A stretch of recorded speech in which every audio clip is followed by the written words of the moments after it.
सुवर्णपुर जिला बीरमहाराजपुर ब्लॉक बहलपदर ग्राम पंचायत अंतर्गत केन्दुपाली ग्राम रे अष्टपहरी नामयज्ञ रविवार दिन कलश शोभायात्रा अनुष्ठित हो जाइछि।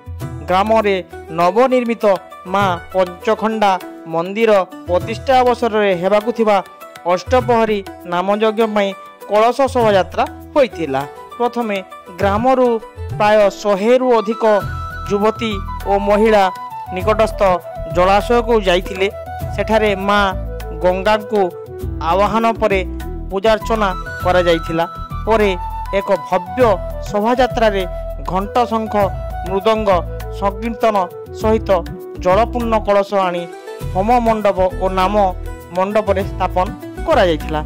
एथिरे कर्ता भावे डमरुधर पड्या और सीता पड्या कर्ता भावे कार्य तुड़ाई। सोमवार दिन अष्टपहरी नामयज्ञ हेबो और मंगलवार दिन पूर्णाहुति हेबो।